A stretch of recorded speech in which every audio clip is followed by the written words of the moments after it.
student, welcome to the second lecture from CBSE class 11th chemistry very first chapter, some basic concepts of chemistry, and this lecture is brought to you by reaction tube by Shangumitra Chakravarti।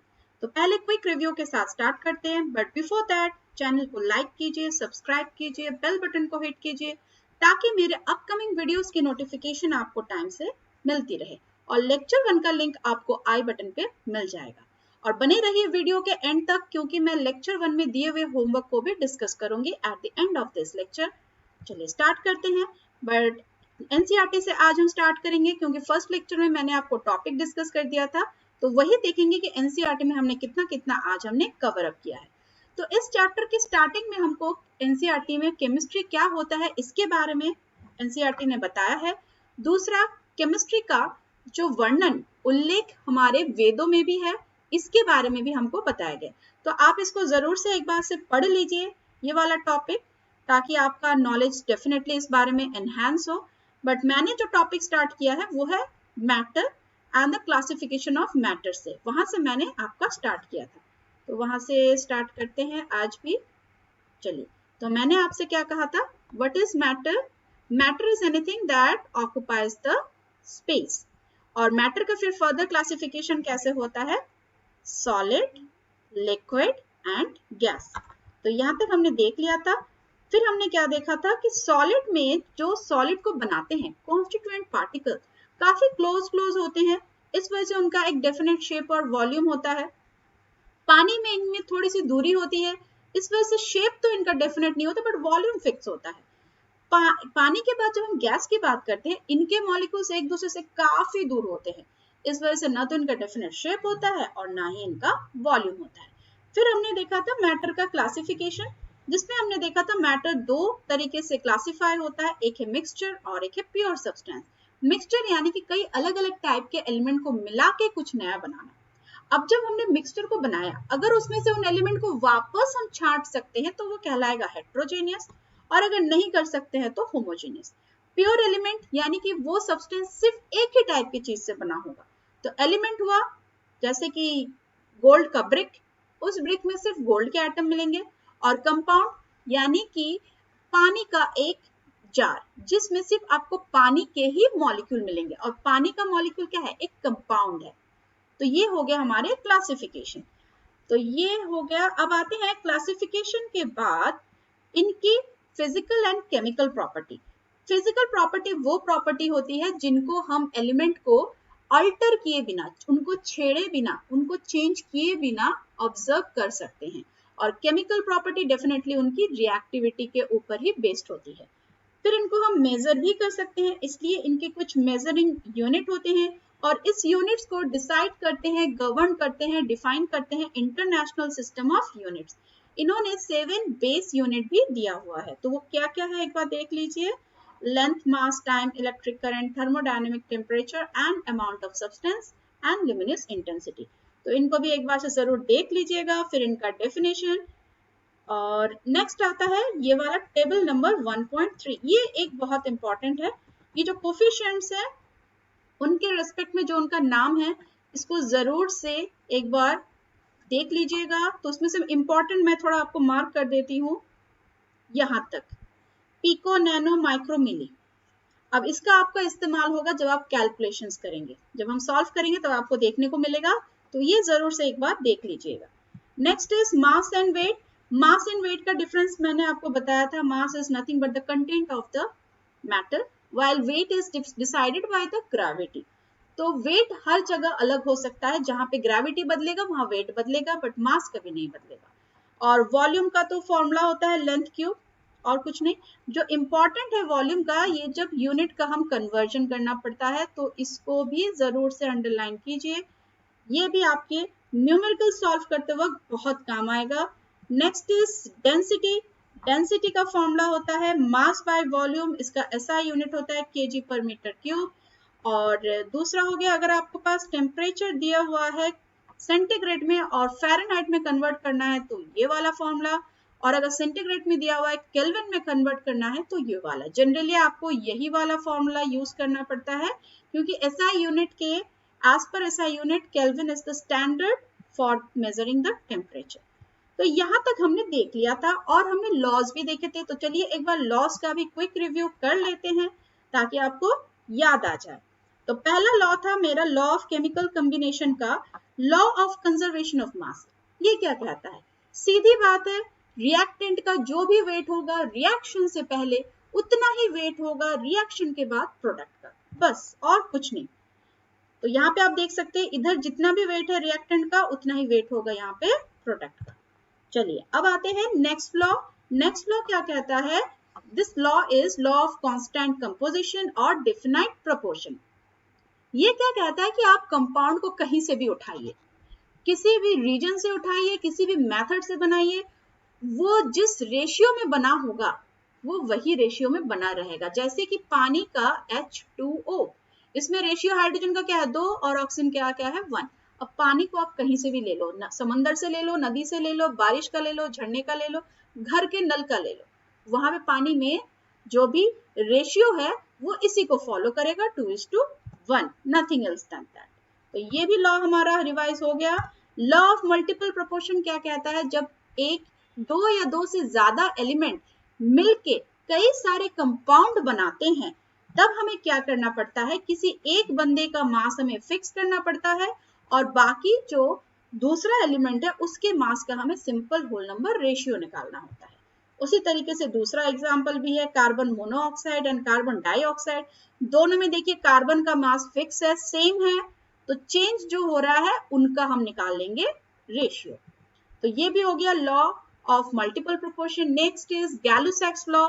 ये applicable है only for gases जब मेरा reactant और product दोनों gaseous state में होगा, और ये जब कंबाइन करेंगे, जिस रेशियो में वो कंबाइन करके प्रोडक्ट बनाएंगे उसी रेशियो में हमें उनका कंटेंट या फिर उनका अमाउंट भी लेना पड़ता है। जैसे कि यहाँ पे क्या है, 1 मॉलिक्यूल नाइट्रोजन का है, 3 मॉलिक्यूल हाइड्रोजन का है, तब 2 मॉलिक्यूल अमोनिया का बन रहा है। तो हमें यहाँ पे क्या लेना पड़ेगा? 3 वॉल्यूम हमें हाइड्रोजन का लेना पड़ेगा, 2 मिलेगा तब हमें 1 वॉल्यूम नाइट्रोजन का, तब हमें मिलेगा 2 वॉल्यूम अमोनिया का। And the last law is Avogadro law, जो बहुत आसान है, कहता है आप कोई भी गैस ले लो, कोई भी गैस, ठीक है, बट उसको वॉल्यूम आप सारे गैसेस का सेम लो और सबको एक ही टेम्परेचर पे रखो, एक ही प्रेशर पे रखो, तो उनके अंदर जो नंबर ऑफ एटम्स या फिर नंबर ऑफ मॉलिक्यूल्स या फिर हम कह ले नंबर ऑफ पार्टिकल्स, वो क्या होंगे? सेम होंगे।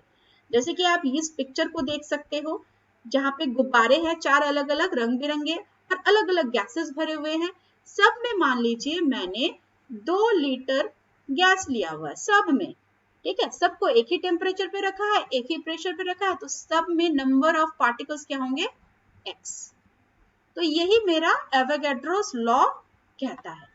तो ये हो गया हमारा क्विक रिव्यू। अब आते हैं आज के टॉपिक में जो है साइंटिफिक नोटेशन। साइंटिफिक नोटेशन क्यों पढ़ना है हमें? पहला क्वेश्चन दिमाग में यही आता है। देखिए, हमें एटम्स मॉलिक्यूल्स के नंबर के साथ डील करना है, यानी कि बहुत बड़े बड़े नंबर के साथ। तो वो नंबर क्या होने चाहिए? रिलायबल। तो रिलायबल नंबर हमें साइंटिफिक नोटेशन से ही मिलता है। तो साइंटिफिक नोटेशन क्या होता है? जब हम नंबर को इस फॉर्मेट में लिखते हैं तो उसको कहते हैं साइंटिफिक नोटेशन। जैसे कि एग्जांपल देखिए, अगर आपने 10 ग्राम पानी लिया, ठीक है, तो उसमें पानी के कितने मॉलिक्यूल्स हैं? देखिए 3.34 10 to the power 23 मॉलिक्यूल्स। उंगलियां खत्म हो जाएंगे, पेपर खत्म हो जाएंगे गिनती करते करते। तो इसको सिंप्लीफाई करने के लिए हमें चाहिए साइंटिफिक नोटेशन। अब साइंटिफिक नोटेशन के रूल समझिए। ये जो n है, ये n आपका 1 से लेकर 9 के बीच में होना चाहिए, ठीक है, 1 से लेकर 9 के बीच में। n का वैल्यू हमेशा 1 से 9 के बीच में होना चाहिए। और 10 to the power n जो कि एक्सपोनेंशियल वैल्यू है, ये होल नंबर पे होना चाहिए। ये कभी 2.5 या फिर 0.8 ऐसे डेसिमल में नहीं होना चाहिए। और अब आगे आते कुछ रूल्स भी हैं। जब एडिशन और सब्सट्रैक्शन करेंगे तब हमें ये एक्सपोनेंट्स का वैल्यू क्या करना पड़ता है? सेम। चलिए वो तो हम एग्जांपल करते करते समझेंगे, ठीक है। तो उससे पहले एक बार एनसीईआरटी के एक्सरसाइज को एक बार सॉल्व कर लेते हैं, तो यहाँ से हमें डाउट्स भी क्लियर हो जाएगा। पहले हम साइंटिफिक नोटेशंस पे प्रैक्टिस कर लेते हैं। तो यहाँ पे बताइए कि यहाँ पे क्या होगा। एक बार के लिए वीडियो को पॉज कीजिए और डेफिनेटली एक बार से खुद से ट्राई करके देखिए और बताइए आंसर क्या होगा। तो चलिए फिर देखते हैं आंसर क्या होगा। यहाँ पे साइंटिफिक नोटेशन कैसे लिखेंगे, n, देखिए कैसे लिखते थे, n into 10 to the power n, और ये किस में होना चाहिए, इसमें 1 से लेकर 9 तक का ही वैल्यू होना चाहिए।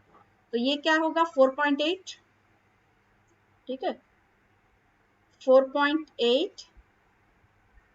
अब देखिए डेसिमल कितना आगे जा रहा है, कितना आगे जा रहा है, इस तरफ डेसिमल आ रहा है, ठीक है इस तरफ डेसिमल आ रहा है, तो 10 टू द पावर -3। दूसरा ये वाला देखिए, इसको भी हमें 1 से 9 के बीच में लाना है, यानी डेसिमल को यहाँ पे लाना है 2 और 3 के बीच में, तो ये हो जाएगा 2.34 इंटू 10 की पावर कितना आगे जा रहा है 1 2 3 4 5, ये हो गया। नेक्स्ट इसको कैसे करेंगे, 1 से लेकर 9 यानी कि 8 और 0 के बीच में एक डेसिमल, ठीक है इंटू 10 की पावर हो जाएगा मेरा 3, और ये क्या हो जाएगा 5, क्योंकि डेसिमल को हमें यहाँ लाना है, 5 इंटू 10 की पावर कितना 0 आगे आ रहा है 10 की पावर 2। और देन नेक्स्ट फिफ्थ नंबर वाला, इसमें कैसे होगा 6.012, इसमें देखिए जैसा है वैसा ही रख सकते हैं, क्योंकि ये वाला जो पोर्शन है n, ये 1 से लेकर 9 तक है, तो ये सॉल्व हो गया, ठीक है। अब मल्टीप्लिकेशन करते वक्त हमें क्या करना पड़ेगा, पहले मल्टीप्लाई होने वाले नंबर को एक तरफ लिख लीजिए, 5.5 इंटू 2, फाइन, रुकिए मैं थोड़ा कलर चेंज कर लेती हूँ, I hope it will be, हाँ ये अच्छा दिख रहा है। अब क्या होगा 10 के जो भी एक्सपोनेंट है मल्टीप्लिकेशन होते वक्त क्या हो जाएंगे, प्लस हो जाएंगे, तो ये क्या हो जाएगा 11 इंटू 10 पावर 13। अब देखिए 11 इज मोर देन 9, यानी डेसिमल एक यहाँ होना चाहिए, तो ये क्या हो जाएगा 1.1 10 की पावर 14। उसी तरीके से बाकी भी करना है, तो ये आप खुद से प्रैक्टिस कीजिएगा। चलिए next is precision and accuracy. Precision और एक्यूरेसी क्या होता है, प्रिसीशन मतलब क्या होता है और एक्यूरेसी क्या होता है, इसको समझना बहुत जरूरी है, क्योंकि इनका पाला आपको प्रैक्टिकल में डेटा हैंडल करते वक्त, कैलकुलेशन करते वक्त बहुत काम आएगा। प्रिसीशन मतलब क्या है, प्रिसीशन मतलब आपका जो डेटा आ रहा है, जो आप एक्सपेरिमेंट करके डेटा ला रहे हो, वो डेटा एक दूसरे के कितने करीब है, तो वो प्रिसाइज है। और एक्यूरेसी मतलब जो एक्सपेरिमेंटेड डेटा है वो ओरिजिनल वैल्यू, एक्सपेक्टेड वैल्यू के कितने करीब है। अच्छा, इसके लिए इस पिक्चर को देखिए, डार्ट कई लोग खेलते होंगे घर पे, देखिए आपको 3 डार्ट मारने का मौका मिल रहा है, 3 time you can do that. पहली बार डार्ट यहाँ गया, दूसरी बार यहाँ गया और तीसरी बार यहाँ गया, again I have to change the colour, हाँ तो पहली बार यहाँ, दूसरी बार यहाँ और तीसरी बार यहाँ गया। मेरा टारगेट क्या है, ये क्या ये तीनों में से कोई भी टारगेट तक पहुंचा है, नहीं पहुंचा है, तो मैं क्या कहूंगी एक्यूरेट तो डेटा है नहीं। अब दूसरा, क्या ये डार्ट एक दूसरे के पास पास है, वो भी नहीं, काफी दूर दूर है, तो प्रिसीशन भी नहीं है, तो ये लो एक्यूरेसी एंड लो प्रिसीशन का केस हो गया। दूसरा देखिए, तीनों डार्ट बड़े पास पास लगे, एकदम पास पास है, तो इनका हम क्या कहेंगे, प्रिसीशन बहुत अच्छा है, it is highly precise because all the data are very close to each other. लेकिन मेरा टारगेट तो ये था, टारगेट से ये बहुत दूर है, यानी इनमें एक्यूरेसी क्या है, लो है। अब ये देखिए, तीनों डार्ट टारगेट के बड़े ही करीब है, लेकिन तीनों डार्ट एक दूसरे के बड़े दूर है, तो ये क्या हो गया, एक्यूरेसी हाई है, प्रिसीशन लो है। अब ये देखिए, तीनों डार्ट एक दूसरे के करीब भी है और अपने टारगेट पे भी है, तो ये क्या हो गया, high accuracy and high precision. तो यहां तक देख लिया हमने। अब आते हैं सिग्निफिकेंट नंबर्स क्या होता है। सिग्निफिकेंट नंबर्स हमें इसलिए चाहिए होता है क्योंकि हमें एक्यूरेसी और प्रिसीशन चाहिए, जिन पे हम रिलाई करके एक्सपेरिमेंट को कैरी फॉरवर्ड कर सके। तो सिग्निफिकेंट नंबर्स के कुछ रूल्स होते हैं, उसको देख लेते हैं। तो पहला रूल क्या कहता है, जितने भी नॉन जीरो नंबर है, नॉन जीरो नंबर, वो सारे क्या कहलाएंगे, सिग्निफिकेंट नंबर। दूसरा, जितने भी जीरोस होंगे उनको फर्दर 3 तरीके से हम क्लासिफाई करेंगे और फिर बोलेंगे कौन सिग्निफिकेंट है कौन नहीं है। जो जीरो मिडिल में आता है, दो सिग्निफिकेंट नंबर के बीच में जो जीरो आता है, जैसे ये वाला, ये भी सिग्निफिकेंट, ये भी सिग्निफिकेंट, इनके बीच में जीरो, तो ये भी बन गया सिग्निफिकेंट। दूसरा, अगर जीरोस मेरे लेफ्ट में है, जैसे कि 0 0 2, तो ये वाले जीरो क्या हो जाएंगे, नॉन सिग्निफिकेंट, ये बेकार के हैं। और तीसरा हो गया राइट, जैसे कि ये वाला देखिए 8 0 0 राइट साइड में है, तो ये वाले जीरो क्या होंगे, बेकार के। लेकिन अगर 8 0 0 ये डेसिमल आ गया, डेसिमल के बाद राइट साइड में अगर जीरो आता है तो वो जीरो हो जाता है सिग्निफिकेंट। तो ये हो गए सिग्निफिकेंट के रूल्स। जैसे कि एग्जांपल देखिए, इसमें कितने सिग्निफिकेंट डेटा है, 6, सारे नॉन जीरो है। इसमें कितने हैं, 3, क्योंकि ये सारे लेफ्ट साइड में है, काट के फेंक दो। और ये कितने हैं, 5, लेफ्ट साइड वाला क्या है, उठा के फेंक दो। और ये क्या है, डेसिमल के बाद है, इसलिए ये 2 जीरो काउंट होंगे, ठीक है, डेसिमल के बाद है। तो ये दोनों केसेस हैं, ट्रेलिंग जीरोस गए और ट्रेलिंग जीरोस भी काउंट हो रहे हैं और डेसिमल के बाद भी काउंट हो रहे हैं, तो 5 हो गए। अब देखिए, डेसिमल से पहले अगर लेफ्ट साइड में जीरो है, तो लेफ्ट साइड में अगर डेसिमल के बाद भी है, डेसिमल के होते हुए भी जीरोस अगर लेफ्ट साइड में है तो वो काउंट नहीं होते हैं। तो यहाँ पे 2 सिग्निफिकेंट है, और यहाँ पर तो चलो डेसिमल है ही नहीं, बात खत्म, तो यहाँ पर भी 2 है। अब आते हैं, ये क्या है, साइंटिफिक नोटेशन। साइंटिफिक नोटेशन में जो एक्सपोनेंट वाला पार्ट होता है उसको काट दो, इसको नहीं देखना है। अब इसमें से आपको सिग्निफिकेंट फिगर्स कितने हैं, 4। अब इसमें देखिए कितने हैं, 4 5 6, देखो ये वाली जीरो डेसिमल के बाद है, इसलिए ये काउंट हो रहा है। जैसे कि देखिए ये वाला non zero significant, non zero significant, ये भी और ये भी, और ये सारे जीरोस क्या है, सिग्निफिकेंट जीरो, सिग्निफिकेंट नंबर्स के बीच में है, तो ये भी सिग्निफिकेंट। और ये क्या है, trailing zero to the right of the decimal points are also significant, हो गया हमारा सिग्निफिकेंट। अब इसी के बेसिस पे एनसीईआरटी के भी प्रॉब्लम्स एक बार से हम कवर अप कर लेते हैं। चलिए थोड़ा सा वेट कर लेते हैं, जरा इसको खुलने में टाइम लग रहा है। हाँ, खुल गया। चलिए अब एक्सरसाइज में चलते हैं। जैसे जैसे टॉपिक कवर करेंगे वैसे वैसे हम एनसीईआरटी को भी कवर अप करते जाएंगे, ताकि आपका कंसेप्ट लगे हाथों क्लियर हो जाए। अगर पढ़ा रहेगा चीज ना तो डाउट आते रहते हैं, साथ साथ करेंगे तो हमारे डाउट्स भी क्लियर हो जाएंगे।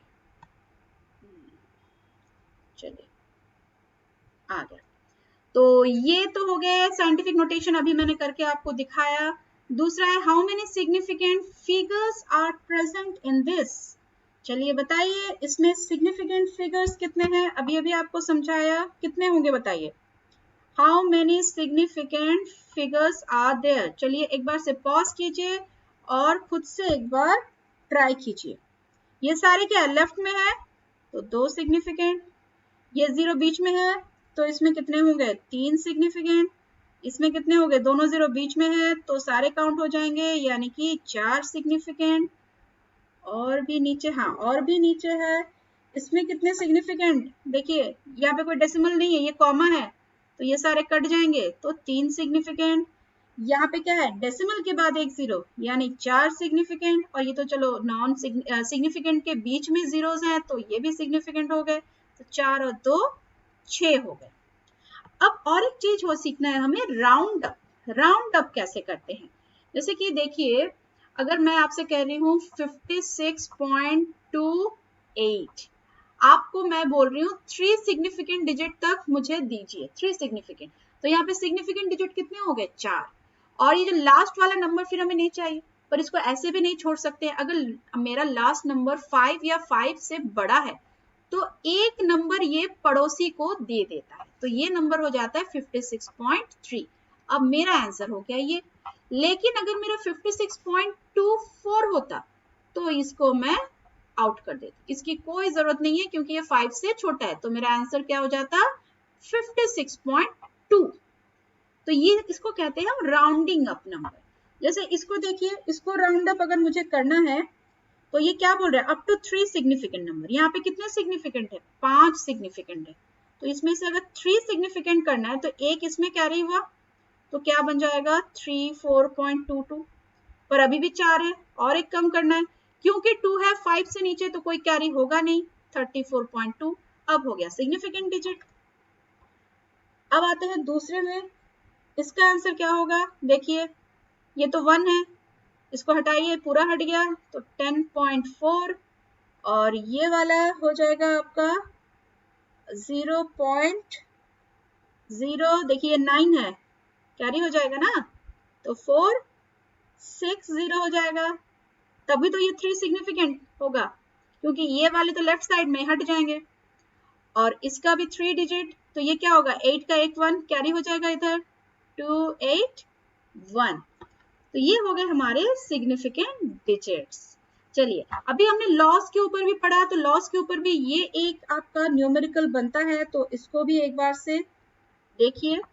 The following data are obtained when dinitrogen and dioxygen react to form different compounds, जहाँ पे आपको नाइट्रोजन के मासेस दिए हुए हैं और डाइऑक्सीजन मतलब N2 का मास दिया हुआ है और O2 का मास दिया हुआ है। अब बताइए which law of chemical combination is obeyed by the above, इसमें से कौन सा ओबे हो रहा है?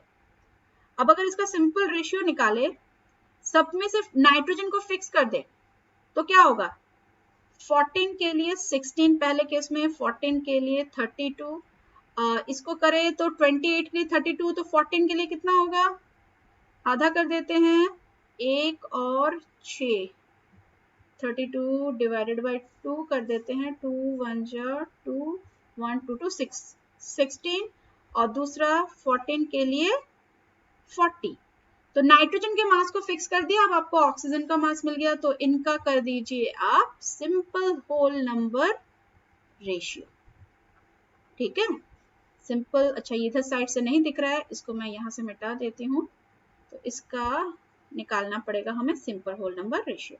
तो ये कौन सा लॉ हो गया, ये हो गया law of multiple proportion, so simple. चलिए अब ये वाला कन्वर्शंस ये आप खुद से कीजिएगा, ये बहुत इंपॉर्टेंट है, ये आपको बहुत काम आएगा। चलिए अब बैक करते हैं हम अपने स्लाइड में, let's back to our slide. चलिए लास्ट क्लास में मैंने आपको एक होमवर्क दिया था, इस होमवर्क को जरा मैं आपको एक्सप्लेन कर देती हूँ। ए मेटल फॉर्म्स 2 ऑक्साइड, ठीक है, एक मेटल 2 ऑक्साइड बना रहा है। एक एग्जांपल लेती हूँ आयरन का, ठीक है, आयरन 2 टाइप का ऑक्साइड बना सकता है। अब ऑक्साइड का मतलब क्या होता है, ऑक्साइड मतलब ये कितने इलेक्ट्रॉन लूज कर पा रहा है, क्योंकि आपने क्लास 10 तक तो पढ़ा है कि मेटल की टेंडेंसी होती है इलेक्ट्रॉन लूज करने की। आयरन मेटल है तो इलेक्ट्रॉन लूज कर सकता है, तो एट ए टाइम कितना लूज कर सकता है, मैक्सिमम और मिनिमम। तो आयरन 2 इलेक्ट्रॉन लूज कर सकता है, आयरन 3 इलेक्ट्रॉन भी लूज कर सकता है, और ऑक्सीजन के साथ कंबाइन करके FeO बना सकता है और Fe2O3 भी बना सकता है। तो 2 ऑक्साइड हो गए, उसमें से ये वाला क्या है, छोटा है, तो ये हो गया मेरा लोअर ऑक्साइड, और ये वाला ज्यादा है तो ये बन गया मेरा हायर ऑक्साइड, ठीक है। तो इसी तरीके से बोल रहा है metal forms 2 oxide, the higher oxide contain 80% of metal, ठीक है। तो ऑक्साइड्स में जो भी है, दोनों ऑक्साइड्स में मेटल कितना प्रेजेंट है, 80%, और अगर मैं पूरे कंपाउंड को 100 ग्राम ले लूं तो मेटल कितना प्रेजेंट है, 80 ग्राम। अब क्या दे रहा है कि 0.72 ग्राम ऑफ लोअर ऑक्साइड को अगर मैं ऑक्सीजन से रिएक्ट कराती हूं तो मुझे हायर ऑक्साइड कितना मिलेगा, 0.8 ग्राम, ठीक है। अब इसको हम प्रॉब्लम को सॉल्व करते हैं और हमें प्रूफ करना है कि ये लॉ ऑफ मल्टीपल प्रोपोर्शन को सेटिस्फाई करता है। आई होप ये सिनेरियो आपको क्लियर हो गया होगा। तो यहां से हम लिख सकते हैं कि लोअर ऑक्साइड को अगर हम ऑक्सीजन के साथ रिएक्ट कराएंगे तो हमें क्या मिल रहा है, हायर ऑक्साइड, ठीक है। तो इसमें हमको डेटा क्या दिया हुआ था कि अगर 0.8 ग्राम हायर ऑक्साइड हमें मिलना है, अगर चाहिए, तो हमें लोअर ऑक्साइड कितना लेना पड़ेगा, 0.72 ग्राम ऑफ लोअर ऑक्साइड। अब अगर हमें 1 ग्राम हायर ऑक्साइड चाहिए तो हमें कितना लोअर ऑक्साइड लेना पड़ेगा, 0.72 by 0.8, that is equals to 90 gram, ठीक है। और हमने क्या पढ़ा कि ऑक्साइड्स में मेटल परसेंटेज कितना है, 80%, तो लेट मान लेते हैं, लेट द कंपाउंड बी 100 ग्राम, ठीक है। तो हायर ऑक्साइड का केस देखते हैं, हायर ऑक्साइड में 100 ग्राम अगर कंपाउंड है तो उसमें मेटल कितना होगा, 80 ग्राम मेटल प्रेजेंट है, ठीक है। तो ऑक्सीजन कितना प्रेजेंट होगा, 100 में से मेटल को माइनस कर दें तो कितना होगा, 20 ग्राम ऑफ ऑक्सीजन प्रेजेंट है इन हायर ऑक्साइड। और लोअर ऑक्साइड हमें कितना मिल रहा है, 90 ग्राम। तो 90 ग्राम में भी कितना मेटल प्रेजेंट है, 80 ग्राम, क्योंकि मेटल तो दोनों में सेम होगा। अब इसमें ऑक्सीजन कितना प्रेजेंट है, 90 minus 80 that is equals to 10 gram of oxygen. अब यहाँ पे देखिए मेटल मेरा फिक्स हो गया कि नहीं, हमने एक को फिक्स कर लिया कि नहीं, यही तो था multiple, law of multiple proportion. अब मान लीजिए अब आपको ऑक्सीजन कितना मिल गया, 20 ग्राम और 10 ग्राम, इसका कर लीजिए रेशियो, तो क्या हो जाएगा 2:1। तो ये हो गया आंसर। तो ये आपको समझ में आ गया होगा। चलिए आज का होमवर्क ले लीजिए, वो भी प्रैक्टिस ऑन सिग्निफिकेंट फिगर्स, इसको अच्छे से कीजिए। और अगर आपको कंटेंट अच्छा लग रहा है तो जरूर से चैनल को लाइक कीजिए, सब्सक्राइब कीजिए, बेल बटन को हिट कीजिए ताकि मेरे अपकमिंग वीडियोस की नोटिफिकेशन आपको मिल जाए, और आई बटन को क्लिक कीजिए ताकि प्रीवियस लेक्चर का आपको लिंक वहां पे मिल जाए, और जरूर एक बार से उसको देख के आइएगा। अगर मुझे मेल करना है तो आपको मेरा ईमेल आईडी भी डिस्क्रिप्शन बॉक्स में मिल जाएगा। Thank you for watching Reaction Tube by Shangumitra Chakravarti. See you at next lecture.